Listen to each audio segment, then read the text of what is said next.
Hello students, अगोदरच्या लेक्चरमध्ये आपण कस्टमर रिलेशनशिप मॅनेजमेंटचा फर्स्ट टॉपिक पाहिला आहे. सेकंड टॉपिकही आपण पाहिला आहे. त्यामध्ये सेकंड टॉपिकमध्ये फर्स्ट पॉईंट जो आहे customer relationship management marketing initiatives कोणते कोणते आहेत ते आपण पाहिले. त्यामध्ये cross selling and upselling, customer retention, behaviour prediction, customer profitability and value modelling, channel optimisation, personalisation and event based marketing. Okay, so अगोदरच्या लेक्चरमध्ये आपण हे डिटेल्समध्ये पाहिले. आज आपण याचा ओव्हरव्ह्यू घेणार आहोत. ओव्हरव्ह्यू असणार आहे cross selling, upselling, customer retention, behaviour prediction, customer profitability, value modelling, channel optimisation,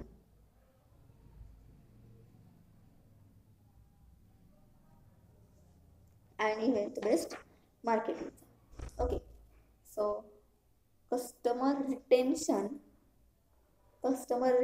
म्हणजे काय आपण बघितलंय. कस्टमर रिटेन्शन म्हणजे कस्टमरने रिटर्न येऊन आपले प्रोडक्ट्स परचेस करणे. कस्टमर हे आपला ब्रँड सोडून, आपले प्रोडक्ट सोडून दुसऱ्या प्रोडक्ट्सकडे गेले नाही पाहिजे, त्याची दक्षता ऑर्गनायझेशनला घ्यावी लागत असते. So customer retention refers to the ability of a company or product to retain its customer over some specific period. Okay, over some specific period. High customer retention means customers of the product or business tend to return to continue to buy or in some other way not defect to another product or businesses or to non-use entirely. Customer रिटेन्शनमध्ये कस्टमरने return येऊन आपले products purchase केले पाहिजेत. आपलं product सोडून customer दुसऱ्या ऑर्गनायझेशनकडे, दुसऱ्या ब्रँडकडे त्यांचं प्रोडक्ट परचेस करण्यासाठी गेला नाही पाहिजे. ओके, कंटिन्यू आपले प्रोडक्ट्स ते कस्टमरने बाय केले पाहिजेत.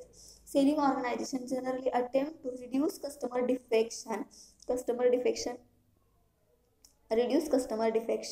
Customer retention starts with the first contact an organization has with a customer and continues throughout the entire lifetime of a relationship, and successful retention efforts take this entire life cycle into account.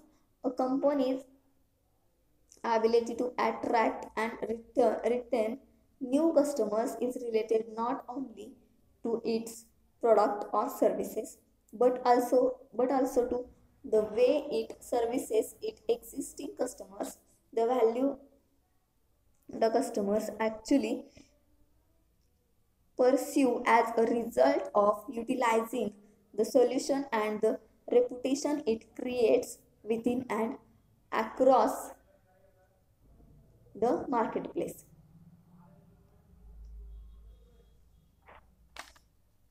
Successful customer retention involves more than giving the customers what they expect. Okay, successful customer retention involves more than giving the customer what they expect.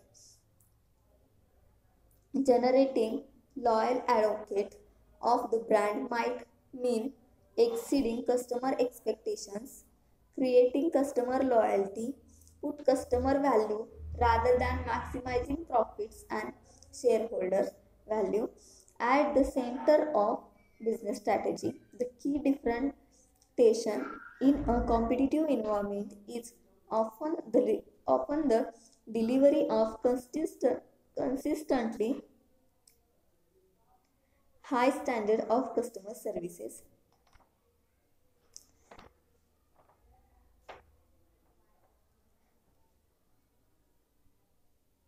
Customer retention is a major objectives.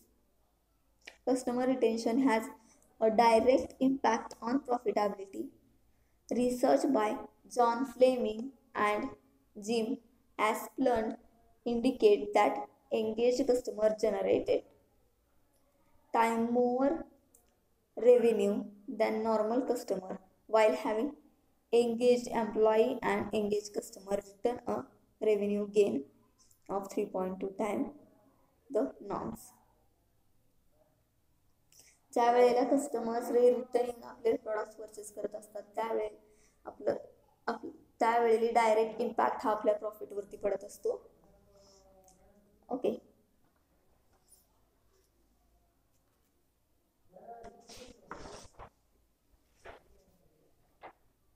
Customer retention is the maintain of people who have purchased a company goods or services once and gaining of repeat businesses. Okay. Customer retention maintain करत असतं की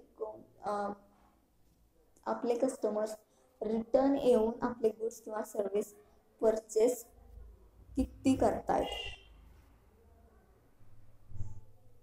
आपले जे loyal customer असतात, ऑर्गनायझेशनचे loyal customer जे असतात, जे की कितीही जास्त प्रमाणात प्राइस हाय केली असेल प्रॉडक्टची, तरी ते लॉयल कस्टमर आपले प्रॉडक्ट सोडून, आपला ब्रँड सोडून दुसऱ्या ब्रँडकडे जात नाही. त्या लॉयल कस्टमरनी रिटर्न येऊन आपले प्रॉडक्ट्स परचेस करणं अतिशय महत्त्वाचं असतं. ज्या वेळेला ते रिटर्न येऊन आपलं प्रॉडक्ट परचेस करत असतात त्यावेळेला त्याचा डायरेक्टली इम्पॅक्ट हा आपल्या प्रॉफिटवरती होत असतो. आपला प्रॉफिट जो आहे तो इन्क्रीज होत असतो, आपला सेल्स इन्क्रीज होत असतो.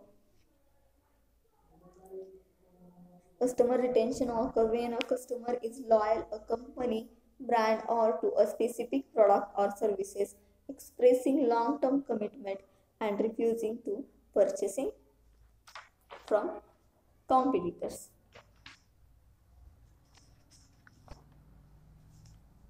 एक तर कस्टमर रिलेशनशिप मॅनेजमेंटमध्ये काय केलं जातं, कस्टमर आणि बिझनेस यांच्यामध्ये असणारे रिलेशनशिप हे स्ट्रॉंग आणि लॉंग टर्मसाठी मेंटेन करणं गरजेचं असतं. आणि ते काम CRM सॉफ्टवेअर किंवा CRM सिस्टीम हे करत असतं. CRM सिस्टीम काय करत असतं, आयडेंटिफाय करत असतं. काय आयडेंटिफाय करत असतं, कस्टमरचे एक्सपेक्टेशन काय आहेत आपल्या प्रॉडक्टकडून, कस्टमरचे नीड काय आहेत, कस्टमरचे प्रॉब्लेम्स काय आहेत, आपल्या प्रॉडक्टबद्दल असणारे त्यांचे प्रॉब्लेम्स काय आहेत, हे आयडेंटिफाय करण्याचा प्रयत्न CRM करत असतं. CRM आयडेंटिफाय करतं कस्टमरच्या गरजा काय आहेत, कस्टमरचे एक्सपेक्टेशन काय आहेत, कस्टमरचे प्रॉब्लेम्स काय आहेत, आणि ते आयडेंटिफाय करून ऑर्गनायझेशन काय करत असतात की कस्टमरचे प्रॉब्लेम हे सॉल्व्ह करण्याचा प्रयत्न करत असतात.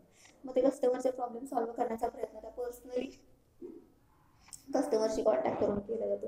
मोठमोठ्या ज्या कंपन्या असतात त्यांच्या कस्टमरची संख्या जी असते ती मोठ्या प्रमाणात लार्ज असते, मोठ्या प्रमाणात त्यांची कस्टमरची संख्या असते.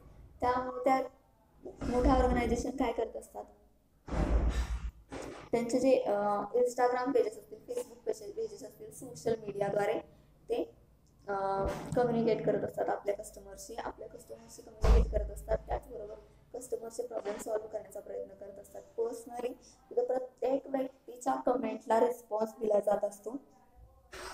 फेसबुक पेजेस असतील, इंस्टाग्राम पेजेस असतील किंवा ट्विटर असेल, यावरती प्रत्येक कस्टमरला पर्सनली हा रिस्पॉन्स दिला जात असतो मोठ्या ऑर्गनायझेशनकडून.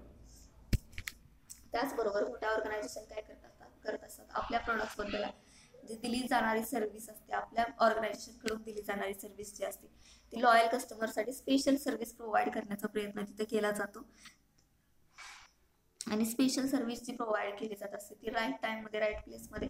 काही कंपन्या अशा असतात की त्या कस्टमरला जिथं हवे त्या ठिकाणी स्पेशल सर्व्हिस देण्यासाठी तयार असतात. त्यामुळे काय होतं, कस्टमर जे आहे ते आपल्या प्रॉडक्टशी, आपल्या ऑर्गनायझेशनशी एकनिष्ठ लॉयल राहत असतात.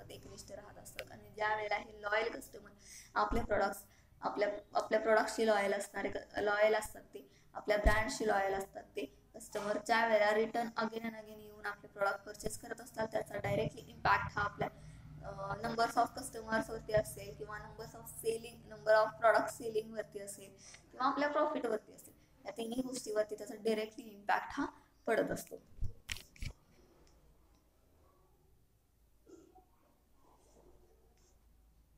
ओके.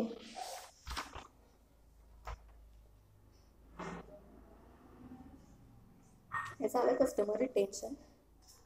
सो नेक्स्ट कस्टमर रिटेन्शनच्या डेफिनेशन मी तुम्हाला सांगितलेलं आहे. दोन ते 3 डेफिनेशन मी तुम्हाला अगोदरच्या लेक्चरमध्ये कस्टमर रिटेन्शनच्या सांगितलेलं आहे. त्यामधीलच एक म्हणजे customer retention refer to a company ability to turn customers into repeat buyers and prevent them from switching to a competitors as the performance matrix.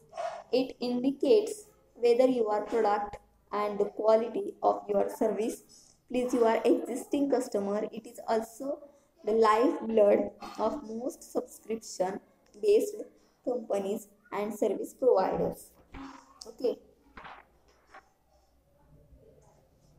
so this is the definition of customer retention in the customer relationship management. त्याचबरोबर customer retention हे का महत्त्वाचं असतं ऑर्गनायझेशनसाठी. कस्टमरने retain येऊन products purchase करणं का महत्त्वाचं असतं, तर ऑफकोर्स की आपला प्रॉफिट वाढावा यासाठी कस्टमरने रिटर्न येऊन अगेन अगेन परत येऊन आपले प्रोडक्ट हे परचेस करणं गरजेचं असतं, जेणेकरून आपला सेल्स वाढेल. सेल्स वाढला तर आपला प्रॉफिट वाढेल.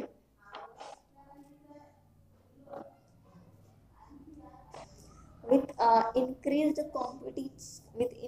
competition, the need to return your existing customers, जे की आत्ताचे कस्टमर्स असतात आपले existing customers, as per Harvard Business School report, on average increasing customer retention rate by 5% increases profit by 25% to 95%. This substantiates the importance of customer retention in driving sales and revenue. Okay, customer रिटेन्शनची गरज कशासाठी असते, तर customer रिटेन्शनची गरज ही आपला profit वाढवण्यासाठी, आपले सेल्स वाढवण्यासाठी, आपला बिझनेस इन्क्रीज करण्यासाठी, एक्सपांड करण्यासाठी कस्टमर रिटेन्शनची गरज ही ऑर्गनायझेशनला असते. आता हार्वर्ड बिझनेस स्कूल रिपोर्ट यांच्या ऑन अन ॲव्हरेजनुसार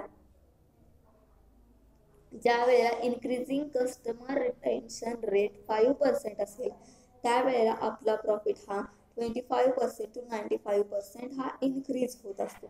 ओके, जर आपला इन्क्रीजिंग रेट 5% असेल तर आपला प्रॉफिट हा 25% to 95% हा इन्क्रीज होणार असतो. ओके, सो ते त्यासाठी आपल्याला कस्टमर रिटेन्शन हे महत्त्वाचं असतं ऑर्गनायझेशनसाठी. त्याचबरोबर कस्टमर रिटेन्शनच्या काही स्ट्रॅटेजी आहेत, त्या स्ट्रॅटेजी इम्प्लिमेंट केल्या जात असतात ऑर्गनायझेशनमध्ये. त्या स्ट्रॅटेजी कोणत्या असू शकतात, तर पहिली स्ट्रॅटेजी असते build trust through relationship.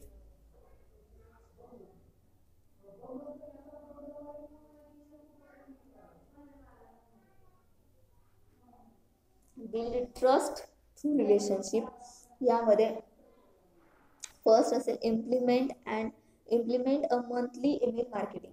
Okay, त्यामध्ये तुम्हाला सांगितलं की email existing customer once a month, touch base with them, inform them of any recent discount offers or services. या अगोदरच्या लेक्चरमध्ये सुद्धा मी तुम्हाला सांगितलंय की मोठमोठ्या ज्या कंपन्या असतात जे की मोठे सण आपण सेलिब्रेट करत असतो, जसं दिवाळी असेल, दसरा असेल, या सणाला त्या कंपन्या काय करत असतात, त्यांच्या प्रॉडक्ट्सवरती असणारे ऑफर्स किंवा डिस्काउंट असेल त्या प्रॉडक्ट्सवरती, तर त्याचे SMS आपल्याला येत असतात, आपल्या मोबाईलवरती SMS येत असतात. त्याबरोबरच कंपनीने काय केलं पाहिजे की कस्टमरने रिटर्न येऊन आपलं प्रॉडक्ट परचेस करावं. त्यासाठी कंपनीला काय करावं लागतं, तर कंपनीला कस्टमरच्या टचमध्ये राहणं अतिशय महत्त्वाचं असतं. कस्टमरच्या टचमध्ये राहणं म्हणजे काय, कस्टमरशी प्रायव्हेटली तो कॉन्टॅक्ट करू शकत नाही, सोशल मीडिया थ्रू ते कस्टमरला फॉलो करू शकतात, कस्टमरच्या टचमध्ये राहू शकतात. त्याचबरोबर जर आपल्या प्रॉडक्टवरती जर आपण आपल्या प्रॉडक्टवरती काय 4-5 दिवस किंवा 10 दिवसासाठी डील असेल किंवा 10 दिवसासाठी डिस्काउंट असेल आपल्या प्रॉडक्ट्सवरती किंवा काही ऑफर्स असतील आपल्या प्रॉडक्ट्स अँड सर्व्हिसेसवरती, ज्या काही ऑफर्स आपण काढत असू त्या ऑफर्स त्या कस्टमरपर्यंत इन्फॉर्म त्या ऑफर्स दाखवण्यासाठी त्या कस्टमरला SMS पाठवणं महत्त्वाचं आहे. त्याचबरोबर प्रत्येक महिन्यामध्ये एक तरी मेल हा कस्टमरला गेला पाहिजे. त्यामुळे काय होतं की कस्टमर आणि कंपनी हे दोन्ही टचमध्ये राहतात, त्यांचं रिलेशनशिप हे मेंटेन होत जातं. ओके,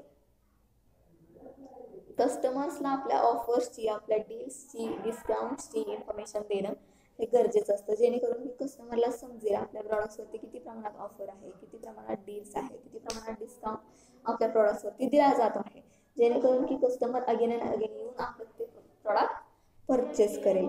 ओके, त्याचबरोबर कस्टमरचे लाईफस्टाईल लक्षात घेऊन कस्टमरचे चॉईस, त्याबरोबर मार्केटमध्ये येणारे फॅशन ट्रेंड्स असतील किंवा चेंजेस असतील, हे लक्षात घेऊन ज्या वेळेला कंपन्या वेगवेगळ्या आपल्या प्रोडक्ट्समध्ये इम्प्रूव्हमेंट करत असते, प्रोडक्टमध्ये चेंजेस करत असते, त्याबरोबर ते झालेले चेंजेस आणि त्या प्रोडक्ट्समध्ये होणारे इम्प्रूव्हमेंट याची माहिती ही कस्टमरपर्यंत पोहोचवण्यासाठी सोशल मीडिया थ्रू वेगवेगळ्या सोशल मीडिया थ्रू काय केलं जातं की कस्टमर्स बरोबर ती इन्फॉर्मेशन पोहोचावी, त्यासाठी त्या प्रोडक्ट्सचे रिव्ह्यूज करणं किंवा त्या प्रोडक्ट्सचे ॲडव्हर्टाइजमेंट करणं किंवा त्या प्रोडक्टचं पब्लिकेशन, इन शॉर्ट पब्लिसिटी करणं त्या प्रोडक्ट्सची, हे गरजेचं असतं, जेणेकरून की कस्टमरपर्यंत माहिती पोहोचणं गरजेचं असतं. कारण की कस्टमरपर्यंत जर माहितीच पोहोचली नाही आपल्या प्रोडक्ट्समध्ये काय इम्प्रूव्हमेंट केलेत, काय चेंजेस केलेत किंवा आपल्या प्रोडक्ट किंवा सर्व्हिसेसवरती कोणत्या प्रकारचे ऑफर्स आहेत, डिस्काउंट्स आहेत, डील्स आहेत, हे जर कस्टमरपर्यंत पोहोचलं नाही तर कस्टमर रिटर्न येऊन आपले प्रोडक्ट्स परचेस करणार नाही. ओके, असं जर झालं, कस्टमरपर्यंत इन्फॉर्मेशन जर पोहोचत नसेल तर आपला बिझनेस हा लॉसमध्ये जाणार आहे. आणि जर कस्टमरपर्यंत इन्फॉर्मेशन पोहोचत असेल तर त्यावेळेला कस्टमर हे रिटर्न येऊन आपले प्रोडक्ट परचेस करणार आहेत, आपले प्रोडक्ट्स बाय करणार आहेत. ज्या वेळेला कस्टमर रिटर्न येऊन आपले प्रोडक्ट्स बाय करणार आहेत त्यावेळेला नंबर्स ऑफ सेल आपला वाढणार आहे, त्याचबरोबर आपला प्रॉफिटही इन्क्रीज होणार आहे. त्यासाठी कंपनीनं, ऑर्गनायझेशननं कस्टमरच्या टचअप मध्ये राहणं अतिशय महत्त्वाचं असतं, जेणेकरून त्यांचं रिलेशनशिप हे मेंटेन राहतं. ओके, त्यासाठी वन्स अ मंथ एक तरी ईमेल हा एक्झिस्टिंग कस्टमर्स जे आहेत आत्ताचे, त्यांना एक तरी मेल हा महिन्यामधून गेला पाहिजे. त्याचबरोबर त्या रिव्ह्यू सुद्धा चेकआउट केले जातात की आपल्या प्रोडक्ट्सबद्दल कस्टमरचे रिव्ह्यूज काय आहेत, फीडबॅक काय आहे कस्टमरचा आपल्या प्रोडक्ट्सबद्दल, तोही विचारला जातो आणि तोही विचारणं गरजेचं असतं. त्याचबरोबर कस्टमर रिटेन्शनची दुसरी स्ट्रॅटेजी म्हणजे इम्प्लिमेंट कस्टमर फीडबॅक सर्वे. ओके, आत्ताच मी तुम्हाला काही कंपन्या काय करत असतात, आपले कस्टमर्स कोणत्या एरियामध्ये किती प्रमाणात सेल होत आहेत आपले प्रोडक्ट्स ते बघून त्या प्रोडक्ट्सबद्दल असणारा रिव्ह्यू हा वेगवेगळ्या एरियामधील कस्टमर्सकडून आपला रिव्ह्यू प्रोडक्ट्सबद्दलचा घेतला जात असतो. ओके, प्रोडक्ट्सबद्दल येणाऱ्या रिव्ह्यूमुळे हे समजतं की आपल्या प्रोडक्ट्समध्ये आपल्याला आणखी काही चेंजेस करायचे आहेत का असणारं प्रोडक्ट हे बेटर आहे किंवा काही चेंजेस केल्यानंतर आणखीन हे इनोव्हेटिव्हनेस काही वेगळं केल्यानंतर आणखीन या प्रोडक्टचा सेल वाढू शकतो, हे समजतं आपल्याला फीडबॅकद्वारे. आणि कस्टमरचा फीडबॅक मिळणं आणि कस्टमरचा फीडबॅक हा पॉझिटिव्ह असणं हे अतिशय महत्त्वाचं असतं कोणत्याही ऑर्गनायझेशनसाठी. त्यासाठी काय केलं जात असतं, वेगवेगळे सर्वे ऑर्गनायझेशन घेत असतात. कस्टमरला इन्व्हॉल्व करून वेगवेगळे सर्वे घेतले जातात प्रोडक्ट्सचे. Surveys could be done to allow customers rate their overall experience. Customers त्या सर्वेमध्ये सांगत असतात त्या प्रोडक्ट्सबद्दल असणारा त्यांचा ओव्हरऑल एक्सपिरियन्स, इन शॉर्ट प्रोडक्टचा रिव्ह्यूज केला जातो. The consumer can rate the suppliers on the basis of time taken to deliver products deliver. मग त्यामध्ये प्रोडक्ट्स हे डिलिव्हर होण्यापासून ते प्रोडक्ट्सचा यूज होईपर्यंत हा पूर्ण फीडबॅक हा कस्टमर ऑर्गनायझेशनला देत असतात आणि तो फीडबॅक जो आहे तो पॉझिटिव्ह मिळणं अतिशय महत्त्वाचा असतो. जर आपल्या प्रोडक्ट्सचा रिव्ह्यू किंवा फीडबॅक जो आपण मागतोय तो फीडबॅक जर आपल्याला निगेटिव्ह मिळाला तर त्या प्रॉडक्ट्समध्ये करावे लागणारे चेंजेस हे जास्त प्रमाणात असू शकतात, इम्प्रूव्हमेंट त्यामध्ये जास्त प्रमाणात करावे लागणार. त्यासाठी कोणत्याही ऑर्गनायझेशनचा मिळणारा फीडबॅक प्रॉडक्ट्सबद्दल हा पॉझिटिव्ह असणं, चांगलं असणं गरजेचं असतं कस्टमर्सकडून. ओके, सो थर्ड स्ट्रॅटेजी आपण बघितली कस्टमर रिटेन्शनची strong customer support system. Strong customer support system यामध्ये कस्टमरचा सपोर्ट हा कोणत्याही ऑर्गनायझेशनला स्ट्रॉंग असणं अतिशय महत्त्वाचं असतं. कोणताही बिझनेस असू दे, कितीही मोठा असू दे, त्या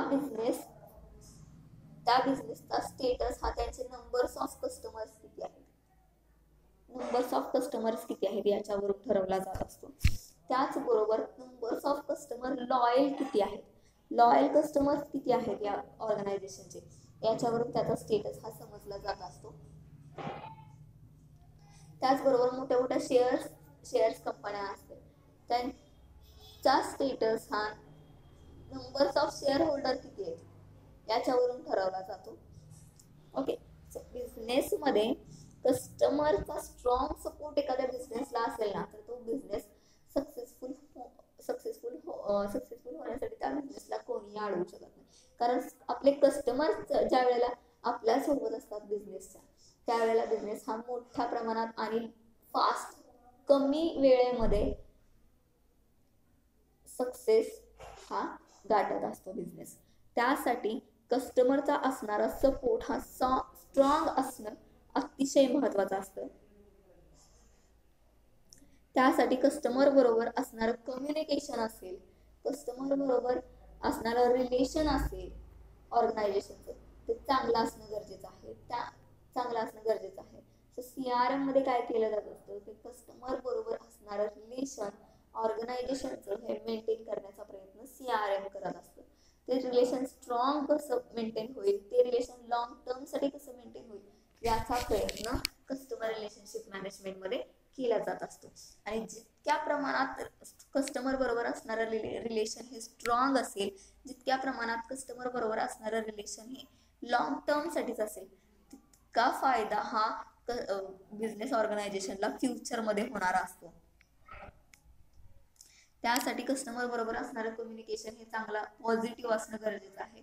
कस्टमर बरोबर कम्युनिकेट करताना एकही निगेटिव्ह वर्ड आपल्याकडून कस्टमर पर्यंत जाणार नाही याची दक्षता ही अतिशय काळजी इथं घ्यावी लागत असते, की आपल्याकडून एकही निगेटिव्ह वर्ड कस्टमर पर्यंत गेला नाही पाहिजे.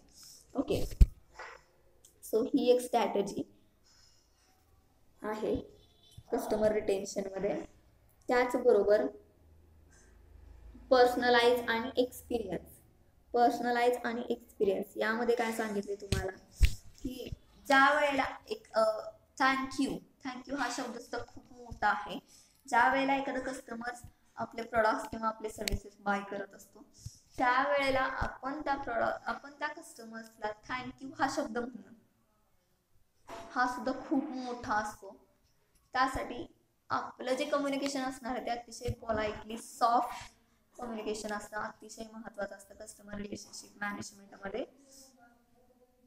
कस्टमर रिलेशन मेंटेन करण्यासाठी कम्युनिकेशन जे असतं ते सॉफ्ट असणं अतिशय महत्वाचं आहे. Okay, so these are 3 to 4 customer retention strategy. Then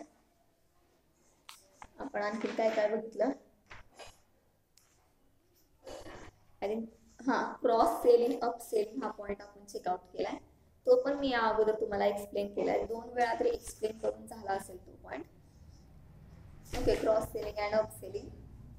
so अतिशय सोपं आहे क्रॉस सेलिंग म्हणजे काय आणि अप सेलिंग म्हणजे काय, ज्या की दोन्ही टर्म्स ज्या आहेत त्या अतिशय महत्वाच्या आहेत कस्टमर रिलेशनशिप मॅनेजमेंट मध्ये.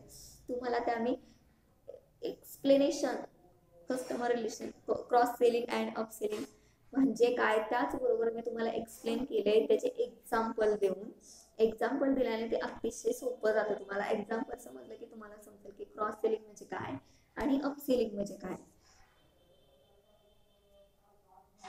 ओके, सो क्रॉस सेलिंग मध्ये काय येतं, तर क्रॉस सेलिंग मध्ये it is basically selling for a complimentary product with a primary product.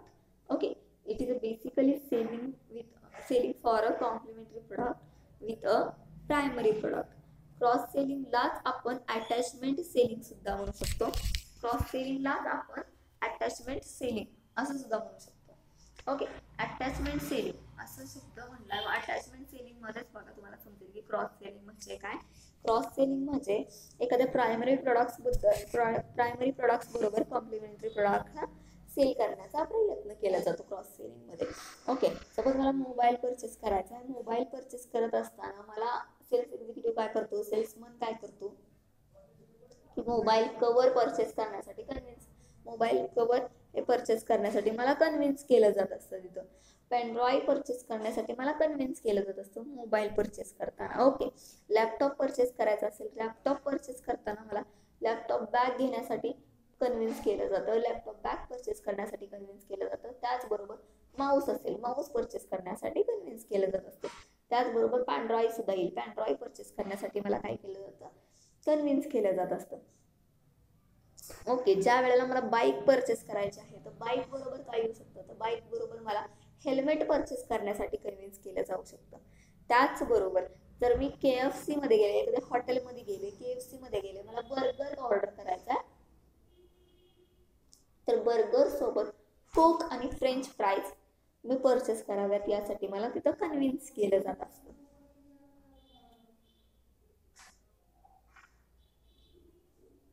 तिथं मला कन्व्हिन्स केलं जात असतं. तर मला ट्रिपला जायचं आहे, 15 दिवसाच्या ट्रिपला जायचं आहे मला.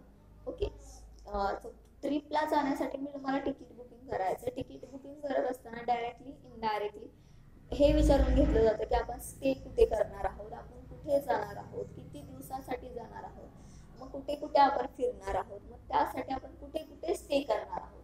आणि जर त्यांना ते समजलं की आपण स्टे कुठे करणार आहोत, तर तिथं ते लोक काय करत असतात, डायरेक्टली इनडायरेक्टली आपल्याला तिथल्या हॉटेल्सची इन्फॉर्मेशन देण्याचा प्रयत्न ते करत असतात.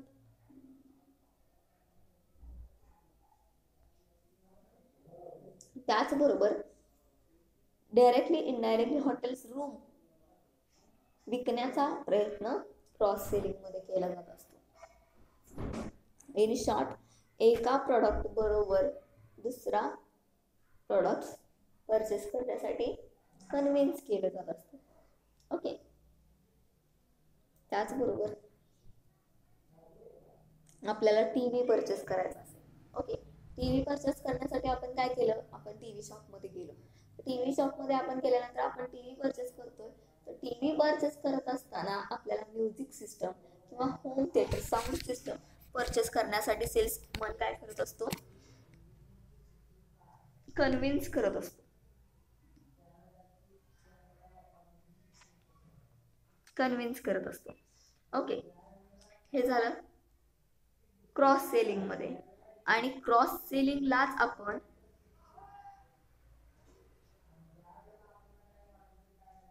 अटॅचमेंट सेलिंग असं म्हणू शकतो किंवा म्हणलं जातं. क्रॉस सेलिंगला दुसरा शब्द हा अटॅचमेंट सेलिंग. लक्षात ठेवा, क्रॉस सेलिंगलाच अटॅचमेंट सेलिंग असं म्हणलं जातं. वेगवेगळ्या थिअरीज आहेत तुम्हाला, त्यामध्ये सुद्धा एका थिअरीला दुसरा शब्द आहे. तुझं लक्षात ठेवायचं की एका शब्दाला और शब्द किती प्रकारचे आपल्याला आपण यूज करू शकतो. ओके, सो क्रॉस सेलिंगला अटॅचमेंट सेलिंग असं म्हणलं जातं, लक्षात ठेवायचं. क्रॉस सेलिंग मध्ये काय केलं जातं, प्रायमरी प्रोडक्टशी रिलेटेड असणारं कॉम्प्लिमेंटरी प्रोडक्ट सेल करण्याचा प्रयत्न क्रॉस सेलिंग मध्ये केला जात असतो. फॉर एक्झाम्पल, मोबाईल बरोबर मोबाईल कव्हर असेल, पेनड्राईव्ह असेल, OTG असेल. त्याचबरोबर टीव्ही बरोबर म्युझिक सिस्टम असेल, साऊंड सिस्टम असेल, होम थिएटर असेल. ओके, शर्ट्स बरोबर टाय असू शकते, बेल्ट असू शकतो. ओके, त्यानंतर लॅपटॉप बरोबर लॅपटॉप बॅग असू शकते, पेनड्राईव्ह असू शकतो, माउस असू शकतो. त्याबरोबर बाईक बरोबर हेल्मेट असू शकतं. ओके, जेणेकरून काय होईल की आपल्याला घ्यायचं असतं एक प्रोडक्ट, आपण घेतो 3 प्रोडक्ट्स. ओके, आपण 3 प्रोडक्ट जर परचेस केली तर त्यांची जी असते ती सेल्स ट्रान्झॅक्शन व्हॅल्यू जी असते ती त्यांची इन्क्रीज होत असते. त्यामुळे सेल्स त्यांचा इन्क्रीज होतो. सेल्स इन्क्रीज झाला तर त्या कंपन्या, ते बिझनेस, ते शॉप्स जे असतील ते प्रॉफिटमध्ये असतात. त्यामुळे ते काय करतात, आपला ट्रान्झॅक्शन व्हॅल्यू हा इन्क्रीज होण्यासाठी आपल्याला प्रायमरी प्रोडक्टशी रिलेटेड असणारं कॉम्प्लिमेंटरी प्रोडक्ट हे सेल करण्याचा प्रयत्न करत असतात. ओके, नेक्स्ट आपण अपसेलिंग पण पाहिले. क्रॉस सेलिंग मध्ये काय केलं जात असतं, basically it is a selling for a complimentary product with a primary product. Okay, आणि अपसेलिंग मध्ये काय केलं जात असतं, लक्षात ठेवा दोन्हीतला फरक. क्रॉस सेलिंग मध्ये काय केलं जातं, अपसेलिंग मध्ये काय केलं जात असतं. दोन्हीचा उपयोग करून सेल्स इन्क्रीज करता येतो. ओके, रातोरात सेल्स हा वाढवता येतो दोन्ही ह्या टर्म्सचा उपयोग करून. त्यामुळं क्रॉस सेलिंग मध्ये काय केलं जात असतं, एका प्रोडक्टशी रिलेटेड असणारा दुसरा प्रोडक्ट विकण्याचा प्रयत्न केला जात असतो. अपसेलिंग मध्ये काय केलं जात असतं, आपल्याला जे प्रोडक्ट्स घ्यायचे त्याच्यापेक्षा हाय अमाऊंट असणारे प्रोडक्ट विकण्याचा प्रयत्न अपसेलिंग मध्ये केला जात असतो. लक्षात ठेवा, अपसेलिंग मध्ये काय केलं जातं, प्राइस ही जास्त असणाऱ्या प्रोडक्ट आपल्याला विकण्याचा प्रयत्न केलं जात असतं किंवा ते प्रोडक्ट परचेस करण्यासाठी आपल्याला इनकरेज केलं जातं, आपल्याला मोटिवेट केलं जात असतं. ओके, त्यामध्ये काय येऊ शकतं? फॉर एक्झाम्पल मला टीव्ही खरेदी करायचा आहे. मी टीव्ही खरेदी करण्यासाठी टीव्ही शॉपमध्ये गेले, तो मला घ्यायचा 32 इंची एलईडी टीव्ही. तर 32 इंची एलईडी टीव्ही घेण्याऐवजी त्यामध्येच थोडे पैसे एक्स्ट्रा घालून मी 52 इंची किंवा 42 इंची किंवा 55 इंची टीव्ही कसा घेऊ शकते किंवा त्याच्या आणखीन क्वालिटीज काय आहेत हे आपल्याला सांगण्याचा प्रयत्न तिथं केला जात असतो. 32 इंची घेण्यापेक्षा आणखीन थोडेसे पैसे एक्स्ट्रा घालायचे आणि त्याच्यापेक्षा मोठा टीव्ही परचेस करायचा. ओके, ते परचेस करण्यासाठी आपल्याला त्याचे इन्फॉर्मेशन देऊन काय केलं जातं? आपल्याला इनकरेज केलं जातं, आपल्याला मोटिवेट केलं जात असतं. ओके, मला परचेस करायचा 12,000चा फोन. 12,000चा फोन मी परचेस 12,000चा फोन मला परचेस करण्यासाठी मी मोबाईल परचेस करण्यासाठी मी मोबाईल शॉपमध्ये गेले. ओके, सो 12,000चा परचेस करण्याऐवजी 15,000चा मोबाईल परचेस करण्यासाठी मला इनकरेज केलं जात असतं. 12,000च्या फोनपेक्षा 3,000 रुपये एक्स्ट्रा घालायचे. 15,000चा फोन, क्लॅरिटी, क्वालिटी सगळं 12,000च्या फोनपेक्षा जास्तीत चांगलं. आणि आपण त्यावेळेला तसंच करतो की आपण घ्यायला गेलेलो असतो 12,000चा, पण आपण घेऊन येतो 15,000चा. ठरलेलं आहे ते. ओके, सो अपसेलिंग मध्ये काय केलं जात असतं? जे प्रोडक्ट्स आपल्याला परचेस करायचे त्या प्रोडक्टपेक्षा हाय अमाऊंट असणार, हाय व्हॅल्यू असणार प्रोडक्ट आपल्याला परचेस करण्यासाठी काय केलं जातं? इनकरेज केलं जातं किंवा मोटिवेट केलं जातं.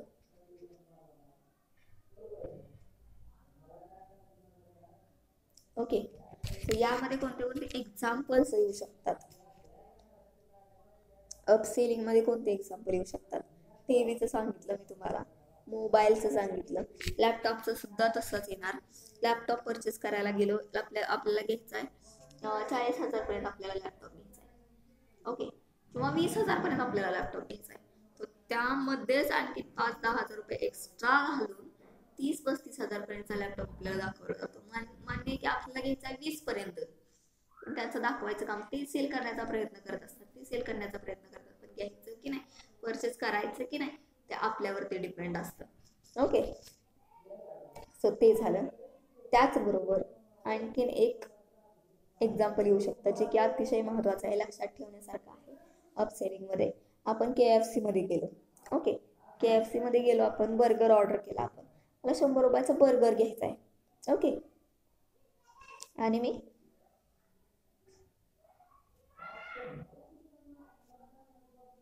100चा बर्गर ऑर्डर केलाय. सो ते मला इनकरेज करणार किंवा ते मला इन्फॉर्मेशन देणार की मी 100चा बर्गर घेण्यापेक्षा 120चं जे ऑफर आहे, कॉम्बो ऑफर आहे, ती मी घ्यावी. मग त्या कॉम्बो ऑफर मध्ये काय काय येणार? त्यामध्ये बिगर साईजचा बर्गर येणार, कोक येणार, फ्रेंच फ्राईज येणार, त्याचबरोबर विथ डिझर्ट असेल तो ऑफर. ओके, विथ डिझर्ट असेल तो ऑफर 120 मध्ये. तर मी 100चा एक बर्गर घेण्याऐवजी काय करणार? 20 रुपये एक्स्ट्रा पे करणार आणि 120चा बिगर साईज बर्गर असेल, फ्रेंच फ्राईज असेल, कोक असेल, त्याचबरोबर डिझर्टही त्याबरोबर आहे तुम्हाला. मग डायरेक्ट काय करणार? कॉम्बो ऑफर घेणार, 20 रुपये एक्स्ट्रा पे करून 100 वरती. हे एक झालं अपसेलिंग. अपसेलिंग आणि क्रॉस सेलिंग या दोन्ही टर्म्स यूज करून ऑर्गनायझेशन काय करू शकते? मोठ्या प्रमाणात सेल ही इन्क्रीज करू शकते, सेल्स इन्क्रीज करू शकते. आणि जर सेल्स इन्क्रीज होत असेल तर तो बिझनेस नक्कीच ऑटोमॅटिकली प्रॉफिटमध्ये असणार आहे. ओके, सो आपण काय काय पाहिलंय? कस्टमर रिटेन्शन पाहिलं, त्यानंतर क्रॉस सेलिंग, अपसेलिंग पाहिलं, त्यानंतर कस्टमर बिहेवियरचं प्रिडिक्शन पाहिलंय, त्यानंतर customer profitability and value modelling पाहिले, channel optimisation, personalisation and event based marketing. हे सगळे पॉईंट्स आपण अगोदर पाहिलेत, ते पण डिटेलमध्ये पाहिले. So this lecture is overview of this all point. Okay, so next point is आपण बघूयात बिहेवियर प्रिडिक्शन.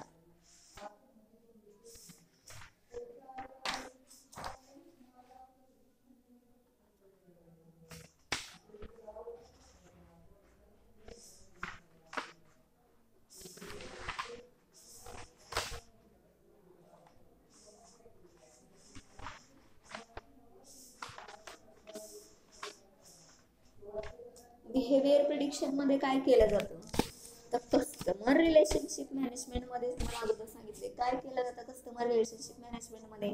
तर कस्टमर रिलेशनशिप मॅनेजमेंट मध्ये CRM काय करतं, तर कस्टमर आणि ऑर्गनायझेशन यामध्ये असणारं रिलेशन हे स्ट्रॉंग आणि लॉंग टर्म साठी मेंटेन करण्याचा प्रयत्न करत असतो.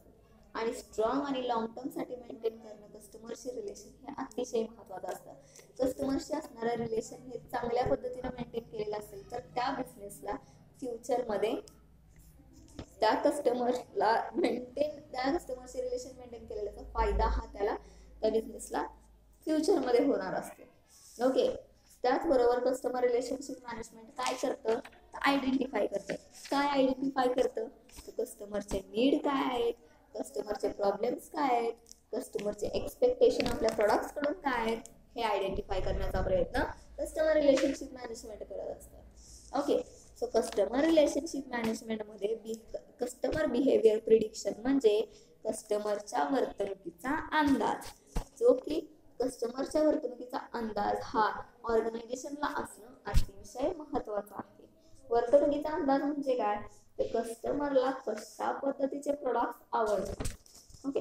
कस्टमरचा चॉईस, आपले जे कस्टमर आहेत त्यांचे चॉईस काय आहे, त्याचबरोबर कस्टमरचा फीडबॅक काय आहे आपल्या प्रोडक्ट बद्दल असणारा. ओके. या गोष्टींचा विचार कस्टमर बिहेवियर प्रिडिक्शन मध्ये केला जात असतो. ओके. आय थिंक तुम्हाला याची पीपीटी मी सेंड केली आहे.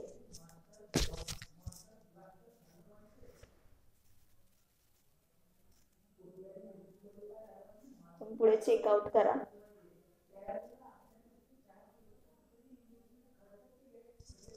ओके.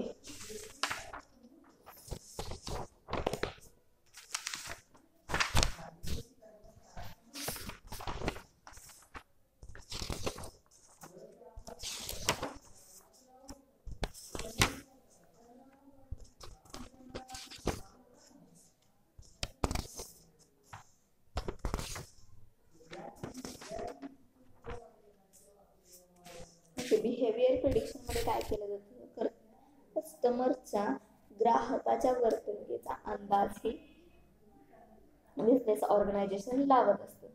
आणि ग्राहकाच्या वर्तणुकीचा अंदाज घेणं हे अतिशय महत्वाचं असतं. कारण जर ग्राहकाच्या वर्तणुकीचा अंदाजच नसेल तर कोणत्या प्रकारचे प्रोडक्ट्स हे आपण आणून मार्केटमध्ये आणून सेल करणार आहोत, हा महत्वाचा आणि मोठा प्रश्न असतो, जो की प्रत्येक बिझनेस ऑर्गनायझेशनच्या समोर असतो. त्यासाठी आपले जे कस्टमर आहेत, मग ते पास्ट कस्टमर असतील किंवा एक्झिस्टिंग असतील किंवा आता येणारे लॉयल कस्टमर्स असतील, त्यांचं बिहेवियर कशा पद्धतीचं आहे किंवा त्यांचं एक्सपेक्टेशन काय आहे आपल्या प्रोडक्ट्स कडून किंवा आपल्या प्रोडक्ट्स बद्दल त्यांचा असणारा फीडबॅक काय. ओके.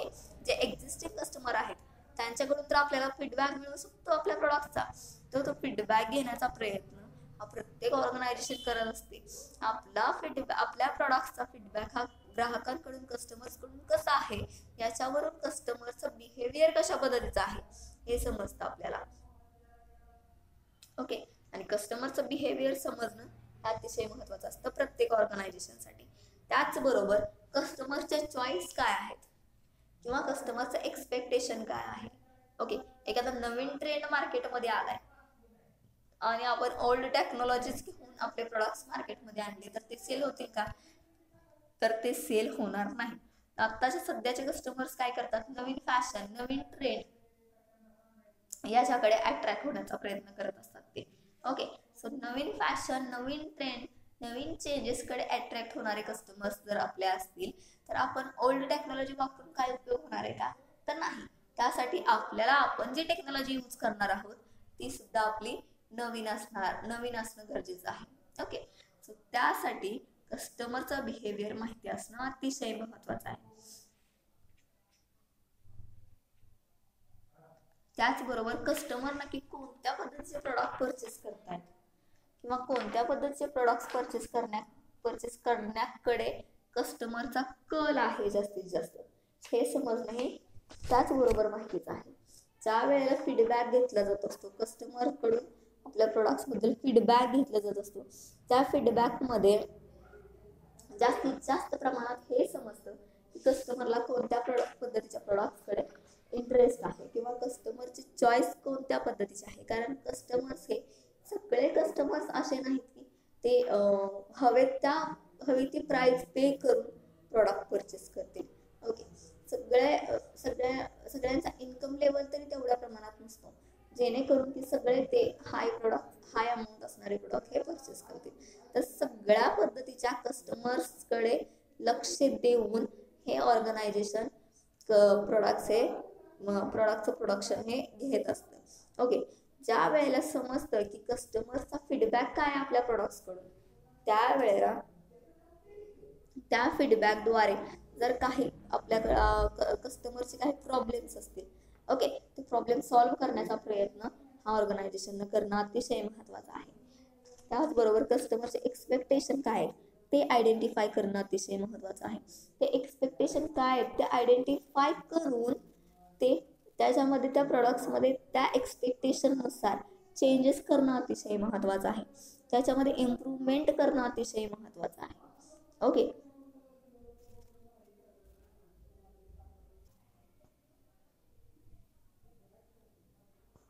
ओके, सो आपल्याला आणखीन एक पॉईंट आहे. क्रॉस सेलिंग झालं, अपसेलिंग झालं, कस्टमर रिटेन्शन झालं, बिहेवियर प्रिडिक्शन झालं, then customer profitability and value modelling. याच्यामध्ये एवढंच लक्षात ठेवायचं की अनेक कंपन्या अशा आहेत की त्या मोस्टली पॉसिबल तेवढा प्रॉफिट हा कस्टमर्सकडून वसूल करण्याचा प्रयत्न करत असतात. Okay, customer profitability deal with the company's view of the possible profit to be made from its customers. Okay, customer profitability मध्ये काय केलं जात असतं की पॉसिबल तेवढा प्रॉफिट हा कस्टमरकडून मिळवण्याचा प्रयत्न ऑर्गनायझेशन करत असते. त्याचबरोबर व्हॅल्यू मॉडेलिंग मध्ये काय deals with the value of the customers or the futures like ability to bring a more profitable customers or the potential to be a more profitable customer. Value modelling मध्ये काय केलं जात असतं, आपले जे profitable customers जे असतील, potential customers जे असतील, ओके,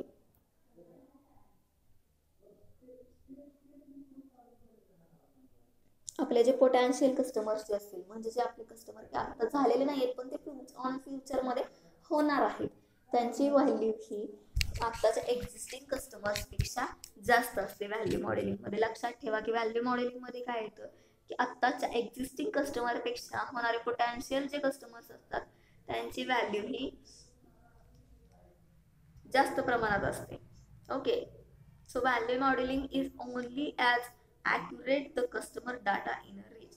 व्हॅल्यू मॉडेलिंगमध्ये मोस्टली कस्टमरचा डाटा हा ॲक्युरेटली सेव्ह केला जात असतो, ॲक्युरेटली मेंटेन केला जात असतो. एक तर सीआरएम ही सिस्टीम काय आहे, सीआरएम सिस्टीममध्येच कस्टमरचा डाटा हा कॅप्चर केला जात असतो. मग ते कस्टमर आपले पास्टचे कस्टमर असतील, ते आपले प्रेझेंट म्हणजे आत्ताचे कस्टमर्स असतील, एक्झिस्टिंग कस्टमर असतील किंवा ते आपले होणारे कस्टमर म्हणजे फ्युचरमधले म्हणजेच पोटेन्शियल कस्टमर्स असतील, यांचा डाटा काय केला जात असतो, कॅप्चर केला जात असतो.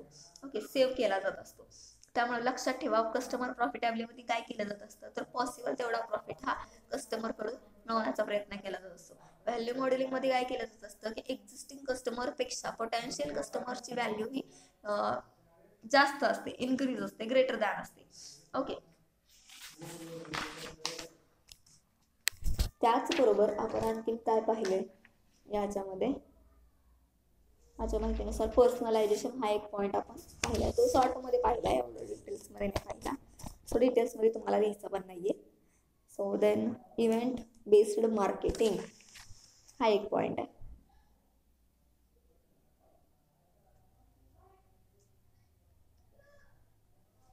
ओके, पर्सनलायझेशन मध्ये या अगोदर सुद्धा मी तुम्हाला सांगितलंय मोठ्या कंपन्या काय करत असतात तर ज्या कस्टमरच्या नीड आहेत, कस्टमरचे प्रॉब्लेम्स काय आहेत, कस्टमरचे एक्सपेक्टेशन काय हे आयडेंटिफाय करून याच्यामध्ये चेंजेस करण्याचा प्रयत्न करत असतात.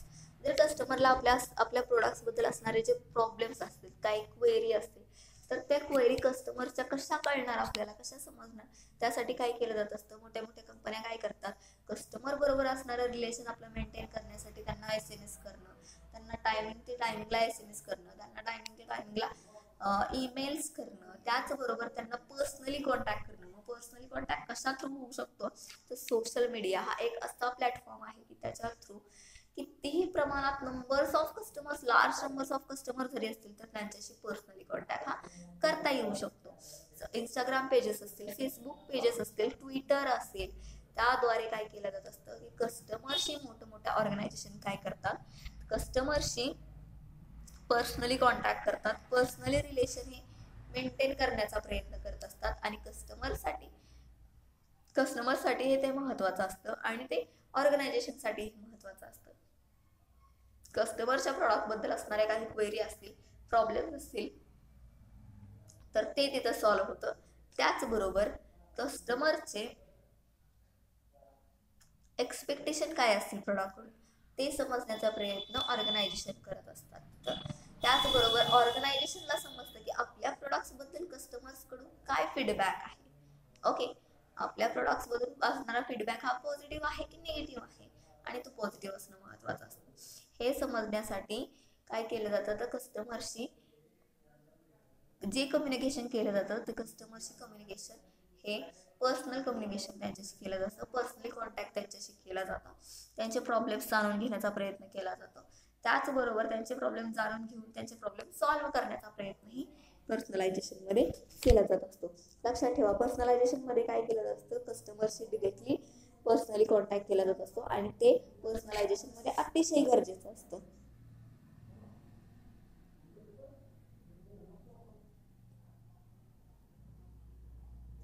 You have fully understand what your customer interaction are, analyze past behavior, and the predict what they before they request it, or if nothing else from the moment they interact with you. Personalisation मध्ये आपले customer कोणत्या प्रॉडक्टकडे interact होतात हे जाणून घेणं अतिशय महत्त्वाचं असतं. ओके, अट्रॅक्ट कोणत्या प्रोडक्टकडे होतात आपले कस्टमर हे पर्सनली जाणून घेणं अतिशय महत्त्वाचं असतं. किंवा आपले नंबर्स ऑफ प्रोडक्ट्स असतील त्यामध्ये कोणते प्रोडक्ट्स हे त्यांना अट्रॅक्ट करतात हे जाणून घेणं अतिशय महत्त्वाचं असतं पर्सनलायझेशनमध्ये.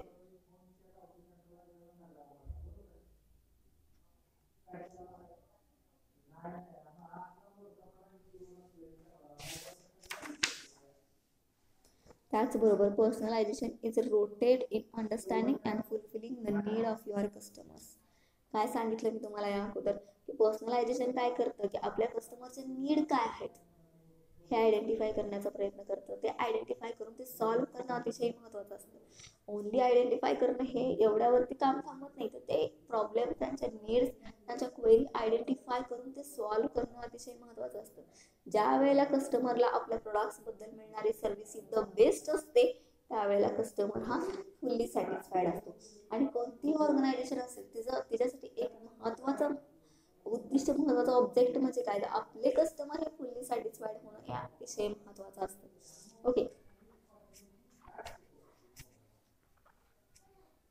ज्या वेळेला कस्टमर हे फुल्ली सॅटिस्फाईड असतात त्यावेळेला बिझनेस किंवा ऑर्गनायझेशन ही फुल्ली प्रॉफिटमध्ये असते. ओके, ज्या वेळेला कस्टमर्स हे फुल्ली सॅटिस्फाईड होतात त्यावेळेला त्याचा डिरेक्टली इम्पॅक्ट हा प्रॉफिटवरती होत असतो, सेल्सवरती होत असतो. त्याचबरोबर नंबर्स ऑफ कस्टमर याच्यावरतीही होत असतो. ओके, चॅनल ऑप्टिमायझेशन मध्ये काय केलं जात असतं, तर कस्टमर्स बरोबर असणारं कॉन्टॅक्ट, कस्टमरला राईट टाइम मध्ये राईट मेसेज हा राईट टाइम मध्ये राईट मेसेजेस कस्टमरला जाणं अतिशय महत्त्वाचं असतं. त्यामध्ये मी तुम्हाला सांगितलं अगोदर की प्रोडक्ट्सवरती आपल्या बिझनेस ऑर्गनायझेशनमधून निघणाऱ्या प्रोडक्ट्सवरती वेगवेगळ्या डील्स असतील, वेगवेगळे ऑफर्स असतील, डिस्काउंट असतील. मला आता कंटाळा आला ते सांगून. आपल्या बिझनेसमध्ये प्रोडक्ट्सवरती असणारे डील्स असतील, त्यावरती डिस्काउंट असतील, ऑफर्स असतील, त्याचे SMS, त्याचे मेल्स कस्टमरला चॅनल ऑप्टिमायझेशनमध्ये राईट टाइम राईट प्लेसमध्ये जाणं अतिशय महत्त्वाचं असतं. हे सुद्धा चॅनल ऑप्टिमायझेशन मध्ये येऊ शकतं. त्याचबरोबर पर्सनलायझेशन मध्ये तुम्ही घेऊ शकता हे. ओके, मोस्टली बँकिंग सर्व्हिसेस ज्या असतात त्या सतत चेंज होत असतात बँकिंग सर्व्हिसेसमध्ये किंवा बँकांचे रोल जे असतात ते मोस्टली चेंज होत असतात आणि त्याची इन्फॉर्मेशन कस्टमरला होणं अतिशय महत्त्वाचं असतं. ओके.